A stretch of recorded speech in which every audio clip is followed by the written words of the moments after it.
वारणानगर येथे मोटरसायकलची समोरासमोर धडक होऊन चौघे जखमी। पन्हाळा तालुक्यातील वारणानगर येथे दोन मोटरसायकल समोरासमोर धडक होऊन झालेल्या अपघातामध्ये चौघे जण जखमी झाले आहेत। त्यापैकी दोघांची प्रकृती चिंताजनक आहे। त्यांना उपचारासाठी कोल्हापूर येथील छत्रपती प्रमिलाराजे रुग्णालयामध्ये पाठवण्यात आलेलं आहे। या अपघाताबाबत कोडोली पोलीस अधिक तपास करतात।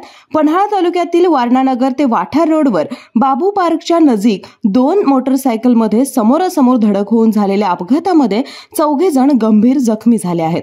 आज दुपारी 4 वाजण्याच्या सुमारास वारणानगरहून वाठारच्या दिशेने तसेच वाठारकडून वारणेच्या दिशेने जाणाऱ्या दोन मोटरसायकलमध्ये समोरासमोर धडक होऊन झालेल्या अपघातामध्ये दोन्ही मोटरसायकलवरील मिळून चौघे जण गंभीर जखमी झालेले आहेत।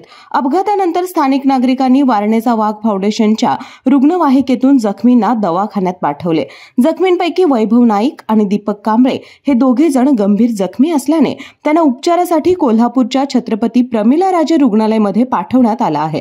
त्याचबरोबर प्रदीप गवळी आणि करण गोसावी या दोघांना उपचारासाठी वारणानगर इथल्या खाजगी रुग्णालयात दाखल करण्यात आलं आहे। या अपघातामध्ये दोन मोटरसायकल एकमेकाला समोरासमोर जोरात धडकल्याने दोन्ही मोटरसायकलचे मोठे नुकसान झाले आहे।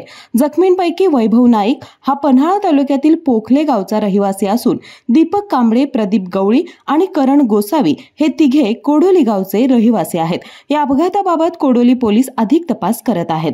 हृदयरोग, diabetes, blood pressure, thyroid, kidney विकार, श्वसन विकार, पॅरालिसिस, संधिवात यावर अत्याधुनिक तंत्रज्ञानाद्वारे उपचार, general surgery, laparoscopic surgery, euro surgery तसंच न्यूरो सर्जरी इत्यादीसाठी प्रगत तंत्रज्ञान आणि सुसज्ज अतिदक्षता विभाग, महालक्ष्मी हेल्थकेअर सेंटर संचलित सूर्या मल्टी स्पेशालिटी हॉस्पिटल, कोंडावळ चौक, लक्ष्मीपुरी, कोल्हापूर।